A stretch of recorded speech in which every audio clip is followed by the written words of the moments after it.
Right, guys, welcome to the Strength Podcast. Today, first episode, we have a special guest, Toby Richards, former Royal Marine and bodybuilder and online coach. How's it going, buddy? All good? Yeah, very well, thank you, mate. And obviously appreciate you having me on here. Yeah, it's a pleasure, mate. It's a pleasure. I know your story is pretty inspiring to say the least. I mean, you've done a lot of things. I mean, how old are you now? 29. 29. So for 29, you've done a fair bit. So how many years did you serve in the Marines? Just short of 5 years in the Marines, yeah. Yes. Was it the fitness side of it? Like, what was the thing that made you decide that's what you want to do? I've always wanted to do something like that as a kid. I always wanted to do something that was just different and was just like not a 9 to 5, I guess. And it was just like I wanted that hard lifestyle. Yeah. From a young age, I couldn't stand still. My family were inside watching TV, I was outside on the punch bag or skipping or something. I've always had to be like stimulated in some way. Yeah. But I didn't know much about the military. Like no one in my family has ever served anything like that. So it was something totally new to me, really. And there was a couple of blokes that I used to live in a pub when I was like 15, 16. And a couple of blokes used to come in on the weekends, and they were probably mid-20s at the time. Two of them were Marine commandos, and I used to hear some of the stories and stuff like that. And man, I was like 16 years old, like skinny. I looked at these blokes. They're not big guys now, but I used to look at them like, fuck, now these guys are like Yeah, back then machines. it was big, yeah. And I thought, I'd love to join the Marines. It's like, oh, I probably wouldn't be able to do it though. So I looked at these blokes like they were like superheroes or something. Yeah. Um, and I thought like 14 years old, I guess. I was working for my grandfather, he was an electrician. Used to work like 20 quid a day for my grandfather. And I just always thought, oh, I'm going to go into that kind of, as I'm going to get a trade, either like a bricky or electrician, plumbing, something like that. It's kind of what my family always did. So Yeah. I'll probably do that. Went to Hereford College for half a day. I sat in one class, and at lunchtime, I went, fuck this. What am I doing? Fuck this mod. Yeah. Yeah, I was like, this is not for me, man. I was like, I had no interest in learning it.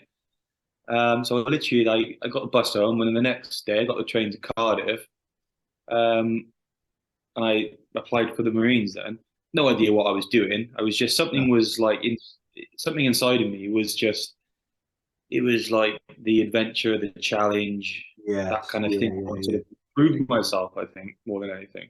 Yeah, definitely. I think that's the same with me. Like, I think certain people we need a challenge. Like, we can't just live a normal life where we can just get up, work, and then come home and have food and go to sleep. Like, we need constant challenges in our life in order to sort of survive.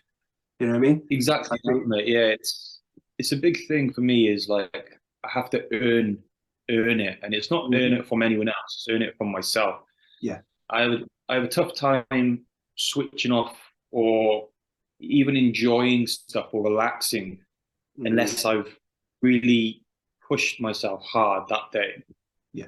So if I have an easy-ish day, I don't know why I do it. It's probably not a healthy relationship with myself, but I can't relax at the end of the day unless I've had Yeah. some struggle or I've pushed myself physically, mentally, or even just made progress with something, even if it's business related or something like that. I can't switch off. Yeah. I Yeah. have, Yeah. Got to be doing something. yeah, I have to. I have to feel like, well, I've earned this now, Yeah. Yeah. and that was, Definitely. I guess, that come from the Marines at a young age as well. Because I joined when I was 17, so it was quite a young age to join. Yeah. So it's like drilled into me from a I'll probably never be able to get out of it. Yeah. But Yeah. Yeah. Definitely, mate. Yeah. you might work hard for 2, 3 weeks, and you might get one day off. Mm, It's like, right, lads, you've earned this one day, and yeah. it's fucking hard to earn your one day. Mm, So then coming out into civilian life, I've always thought, right, I still hold myself to that. I still hold myself accountable to that. I still have to earn my evening off. If I go for dinner, if I go out for a couple of drinks, it's because I have to beast myself in the day. Yeah, It's yeah, weird, yeah, yeah. but Yeah, it's one of the things that I'm the same as well. Like if I go to sleep at night knowing that I haven't pushed really hard that day, it's funny because I can't actually sleep that day, even though I've done fuck all day. I still can't get to sleep. Like I have to be doing something, pushing myself physically and mentally in any given day in order to sleep well at night. Otherwise, I'm sort of led there thinking like, you lazy bitch, you didn't do fuck all. a little bit. And it's like you haven't earned anything. And it's like you can't sleep knowing that you've just been lazy all day and done nothing. Like, I think that's sort of the Yeah, similar mindset. exactly. Yeah. It's like you with strongman, it's demand. I've never done it myself, but I know it's physically and mentally demanding from you. So Yeah. you have to push yourself hard to make this much progress, don't you? Like Yeah. to Yeah, literally, and like sometimes you'll sort of train for like 6 7 months, and you won't. So like let's say at the start your deadlift was like 300 kilos, like 6 or 7 months later it's still 300 kilos. It's like yeah, it's yeah, yeah. fucking tough mentally. Do you know what I mean? But like I think progress is measured in so many more ways than just setting PBs. It's obviously technique improvements, moving a weight faster. There's so many different things we can sort of value as progress opposed to just setting a PB all the time. But so many people don't see that. They just want to set PBs all the time, but they don't actually focus on the other things that are progress as well. Yeah, yeah, I totally agree with you, mate. Yeah, it's people look for the shortcut, I think, right? And people want the reward almost instantly. Yeah. So it's like, right, I've been going to the gym for 2 weeks now. Like, I've not got any stronger, or I've been Yeah. on my diet for a week now. I've not seen any progress. People almost want their results yesterday, Yeah. Yeah. Yeah. and that's where it becomes mentally challenging. Mm-hmm. Is doing the same thing day in day out, and trying to find progress in other areas, like you said. Like, yeah, your PB might go from 300 kilo to 305 kilo in 6 months, Yeah. which is small, but then you've got to be looking like, oh, actually, look, I'm quicker at move. My form is so much better, or I did fucking an extra set. My recovery time was a lot quicker. You've got to find things, I think, inside of anything, whether it's bodybuilding, business, strongman, any sport, anything like that. You've got to find these little things that keep you going, I guess, right? Yeah, 100%, mate. And just bringing it back to the Marines, what would you say is the most valuable lesson that you learned in the Marines that you've now taken into your own personal life?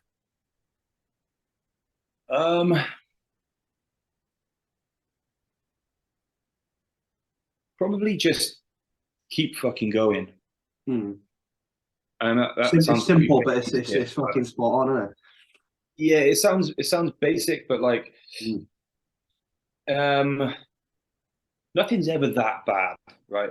At the time, you've been doing something and it could be training, it could be something physical, or you could be going through a tough time mentally through family, breakup relationships, even like financial stress, right? We all go through it. Yeah, yeah, And at the time, it seems like it's the worst thing ever, right? Like, and you could be training, you could be like, this is horrible, I want to stop. Or you could be going through financial stress and you're like, I don't know how I'm going to pay my bills next month, right? And at the time, it feels like it's the biggest issue in the world. It feels like nothing else is important. yeah, And then as soon as you get out of that, you look back and you go, oh, that wasn't that bad.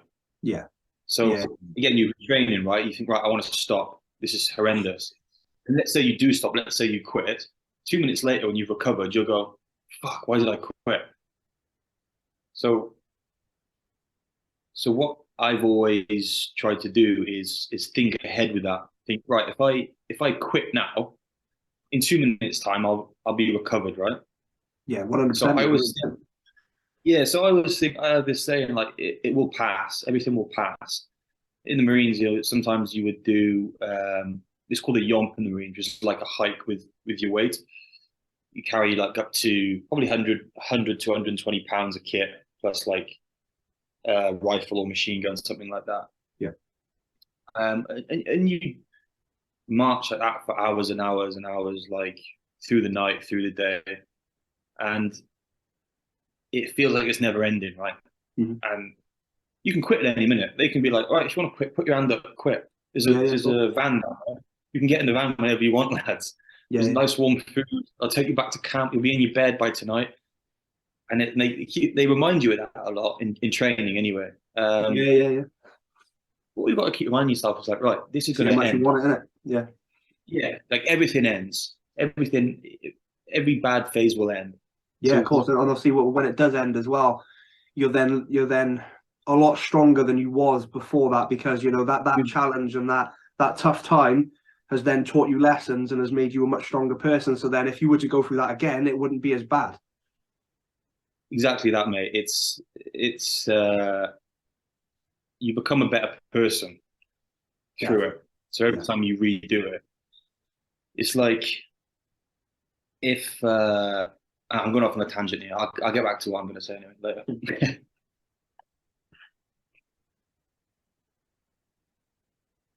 So Yeah, after that's the probably the Marines, thing. mate, after the Marines, what sort of what made you choose bodybuilding? Because I know obviously being in the Marines, the discipline levels are like crazy, but also when you think of bodybuilding as well, then discipline levels are also at a very high level. In order to get that lean for competition, I've been around bodybuilders, in my time in the gym, and the discipline that it takes to get to stage level is just fucking ridiculous, mate. It's one hell of a sacrifice. Like, you have to really fucking want to do it if you're going to go far in it.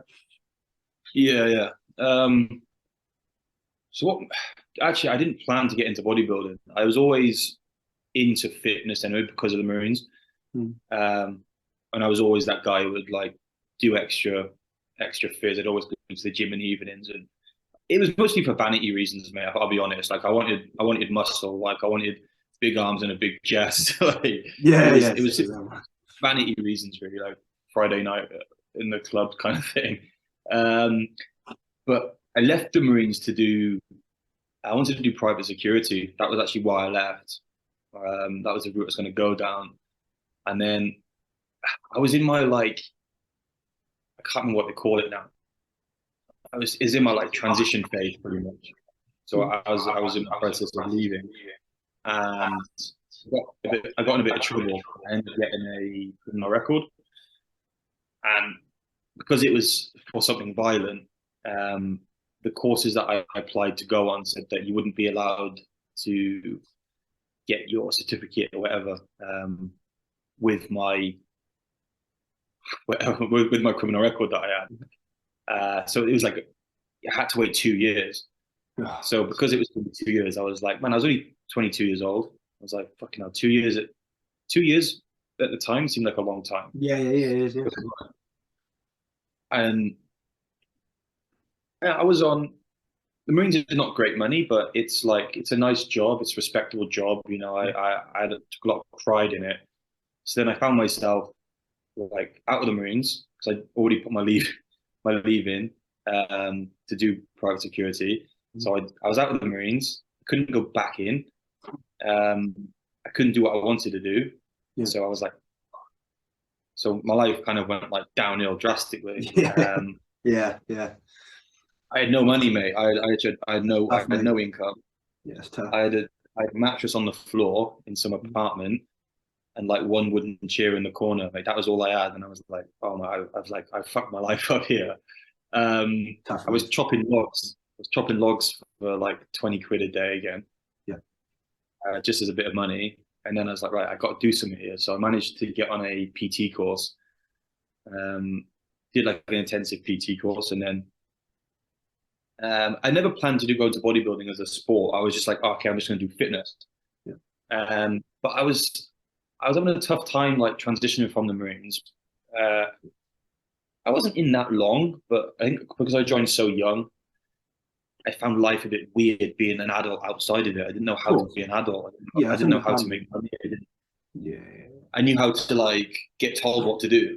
I didn't know how to make money myself. So I struggled a bit and I got a bit of anxiety and stuff. It was weird, really. Looking back now, it's strange. Yeah. So a friend of mine was like, oh man, you're in good shape. Why don't you do a bodybuilding competition? I was like, oh, that seems a bit gay, doesn't it? Like posing around little in your little pants, like on fake tan. I was like, Yeah. it's a bit gay. And he was like, oh, I could just do like a fitness model thing. You'll be good at it. So I got into the preparation for that. And within like a week of being on the cardio, the diet, the training, back into a routine, I found like my anxiety went away. I started having more purpose, started getting more motivation about myself. Yeah. Nice. So I kind of like, it was lucky I found bodybuilding really because it helped me through that transition phase quite well. Like you said earlier, just the discipline of Yeah. it all. It's great. Felt like homely. It's weird. I find it like it's one of them weird things where it's like when you're going through a tough time in life, and then you go into the gym and push yourself and go through a very tough time physically. It sort of like takes over, and it sort of like helps you with the mental pain because it sort of like distracts you and sort of helps you with all those different problems. You know, like people with depression, anxiety, and all that. Like I used to suffer with depression and really bad anger problems, but I found when I was in the gym, letting all my anger out in the gym, I would then come out of the gym and I'd be quite calm because I just fucking unleashed the beast in the gym, you know? Yeah, yeah. It's an outlet, isn't it? I Yeah, mean, yeah, yeah. it doesn't necessarily make your problems go away, but it No, can no, give you a bit more clarity, can't it? It can give you more clarity to think sometimes. And definitely. Yeah, uh, definitely. Help yeah, that's fucking. what it was for me, really. It was waking up at like 4:30, doing my cardio before I trained clients, and then just being in that routine and prepping 6 meals a day. I was like, I can only think for 2 hours, and then I got to do another meal, or I got to train again. So Yeah, it just broke everything down for me nicely. So yeah, yeah, it was a yeah. lucky I found the transition, to be honest. Yeah, yeah, definitely. So when you're I've always wondered this about bodybuilding. So like when you're prepping for a bodybuilding show, because obviously you have an off season and then you're prepping for a show. Is there like a big mindset switch where you're like you like flip the switch? It's like right, fucking, it's time to go now. Like it's time to fucking. It's like a different mindset to the off season sort of thing. Like is it sort of like less relaxed, or is there a mindset shift that you sort of apply? I think very good bodybuilders, like top pros and probably some top amateurs, I don't think they switch on and off. I think they're always like 24/7, 365 days a year kind of thing. For me, I would be like on a prep, and then as soon as a prep finished, I would be like right back to normal life. Right. Yeah. Wouldn't track my calories, wouldn't track what I trained. I just trained what I wanted. That was for I did 16 shows. I probably did that for about 8 of them, maybe 9 of them. And then I started to take my off season seriously. Like, okay, now I'm going to actually watch what I eat in my off season. Yeah. I'm going to actually progress on my lifts in my off season. I'm going to track. I'm going to do checking pictures with my coach. Because before that, I was like, all right, sweet, yeah, like competition's done. I'm going to get pissed for the week, like. I was still like that military mindset really. I wasn't like proper hardcore bodybuilder. Mhm. I was just I trained hard and like I've got really decent genetics, so I got away with it a lot of the time. Yeah, yeah, But then yeah. when I actually started applying myself properly, that's when I noticed a big, big difference. Yeah, but I think the top guys now, it's like they take their off season almost as seriously as their prepping stage, I'd say. Yeah, definitely. So then, obviously, when so you've been doing bodybuilding for how long have you been doing it now, mate? I actually did my first show in 2015, It's 15, and I so did it's my like last 7 years. show. I say like the first show I did, mate, I didn't have a clue what I was doing. My posing was weird. I didn't I didn't know what I was doing, mate, at all. I didn't do any cardio for it. I didn't know Yeah, how to yeah. do cardio. Yeah, so you've obviously been doing yeah. So you've been obviously doing it a while now, and then you sort of went into the online coaching side of it. It's like today, obviously, everyone's an online coach. Like they join the gym for 2 minutes and then they're a coach. But obviously, Yeah, someone yeah. with you with the actual experience in the sport and actually competing yourself and really being in the sport and understanding it, and obviously having coaches, having someone coach you who's very experienced as well. So that knowledge and sort of discipline and all the lessons you've learned from bodybuilding that you can then pass on to other clients. Was it the fact you could help other people that was going to get you into coaching, or was it sort of like a way that you thought you could finally make that money for yourself that you thought, or was it like a sort of bit of both? Well, I didn't actually start online coaching until I'd been personal training for like probably about 4 years. So I was PT and just one on one.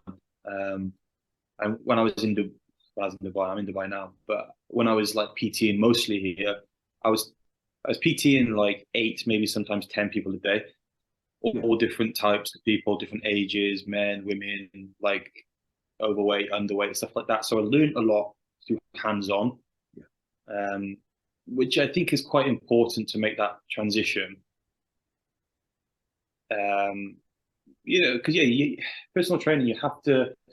It's not just about a huge plan, go and follow that plan yeah, yeah, because it worked for Billy, it might not work for Robert, yeah. even if they're the same height and weight. Different people have different things, so it's Definitely. about actually. I think it's about building up experience with it, and and working up those habits and stuff like that. I think the whole like personal training is like I try and take the personal approach of it.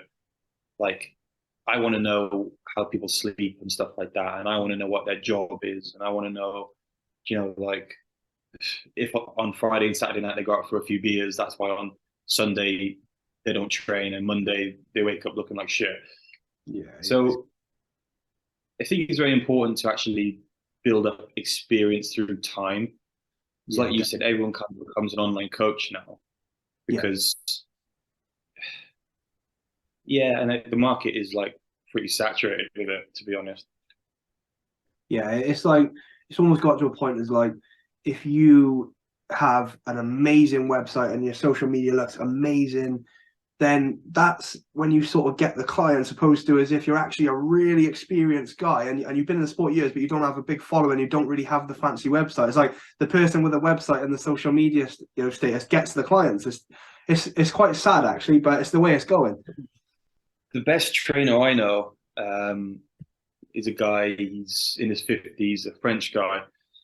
He trained me on and off for a couple of years. He's the best trainer I know. And his social media is like as any 50-year-old would. They don't, they're kind of a little bit behind on it. Mm-hmm. And it's almost a shame because I'm like, there's these young lads now who push their social media, have videographers, push their websites, and yeah, good for them. The marketing is half of it, and they're getting a lot of clients in.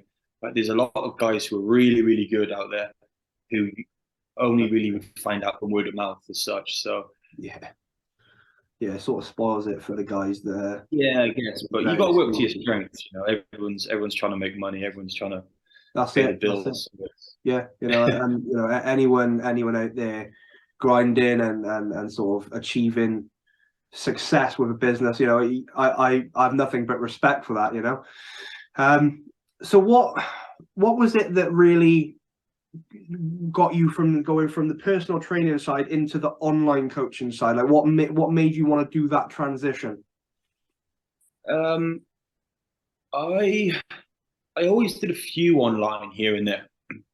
Just mostly how it happened was people I would train them for say 6 months, and then they might go on a vacation or they might move or um, I don't know, something like this, and then they would be like, "Oh, can you help me online?" Hmm. So it kind of like transitioned from there rather than like, right, I'm now an online coach. It kind of transitioned to us helping old one-on-one clients when they were on holidays and stuff like that. Then I guess I really marketed. I didn't advertise. I would just, if people asked, I would be like, yeah, I can do, yeah. But I was working. I was working from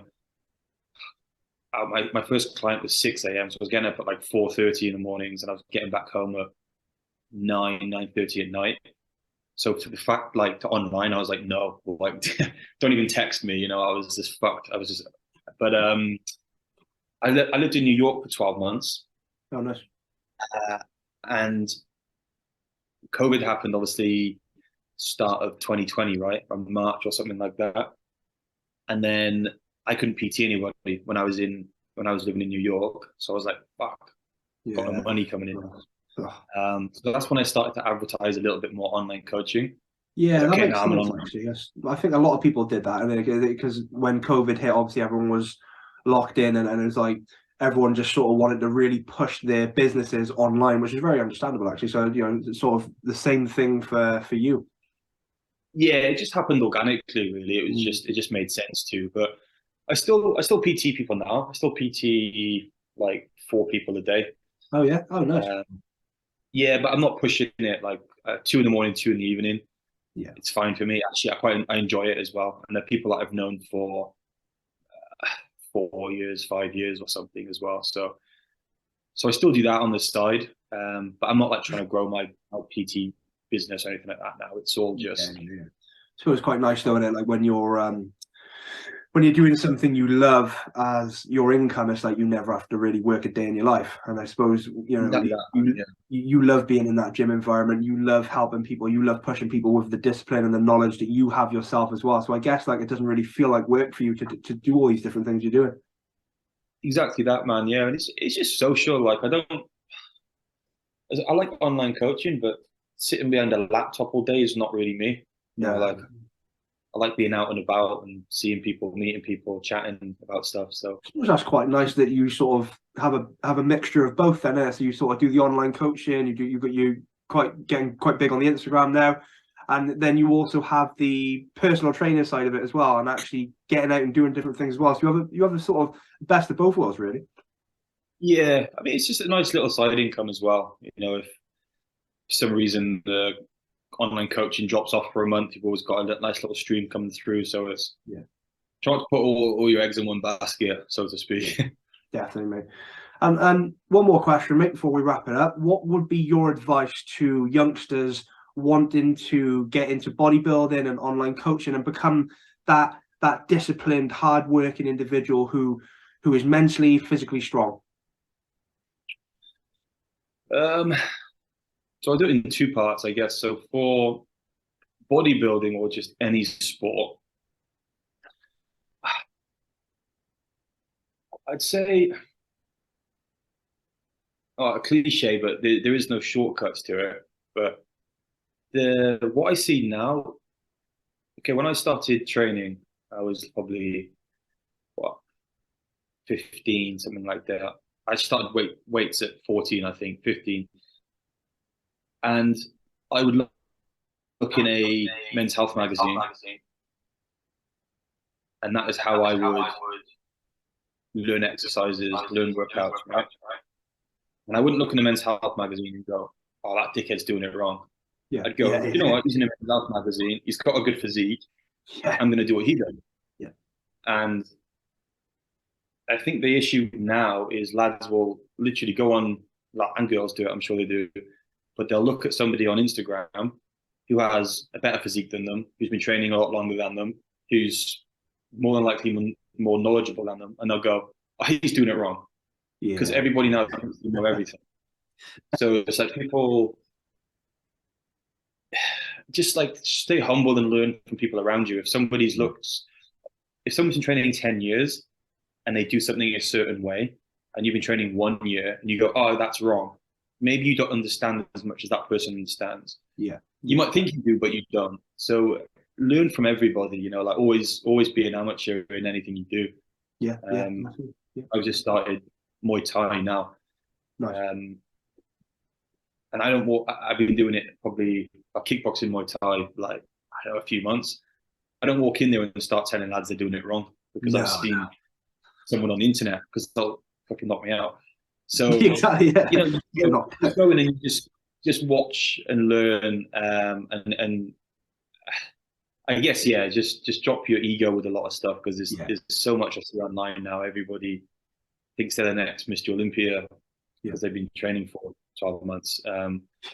So that's what I would say, is just learn to listen a lot more.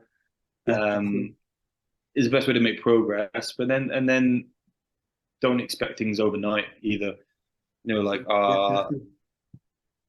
Probably our age group, between you and our age group, it's like people want results quick, don't they? We want everything quick now, right? Everything is like fucking quicker than it was 10 years ago. So just take time with it. If you build your physique quickly, if you build a house quick, it's probably not going to be as strong as a house that's taking a lot longer. And it's the old saying as well, and it like respect your elders. And it's like, if someone's older than you and better at you at something and they've been doing it a longer time, it's like respect them as well. And it's the same thing, like, well, let's say like let's say a college. The students in a college, they wouldn't go up to the tutor and tell them and try and teach them and tell them what to do. It's like the tutor is there because that guy is more, or that woman is more experienced. They're an expert in their field and they're teaching you.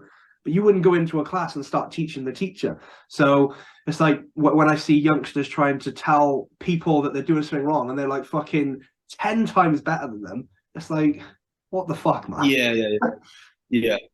Exactly that, man. Exactly that. It's just, yeah. So I would say, like, just take time and actually look, learn, listen Yeah, 100%. A little bit more, just slow down. Yeah, I agree with that.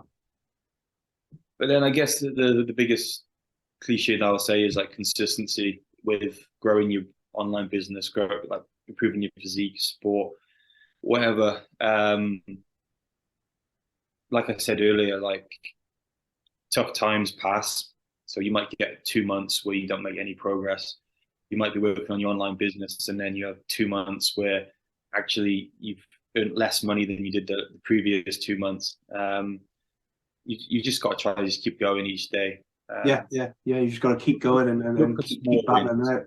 I always say as well, life can be very tough. I'm not saying that it's easy, but there's always someone out there who wishes they had your life. Like if people are really struggling financially, but they still have a house, they still have food, they still have water. There's someone out there who doesn't have those things. They're begging to have those things. That they would do anything to have that life, and you're sat there complaining about a problem that they wouldn't even care about. Exactly that, man. Yeah, and I think it's perspective, like victim mentality, a lot of it as well.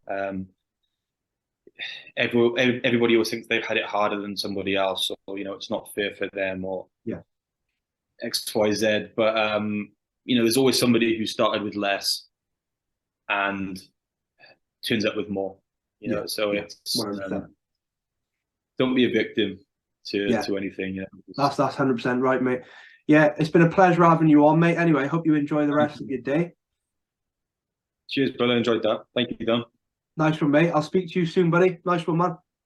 Awesome. Thank you, bro.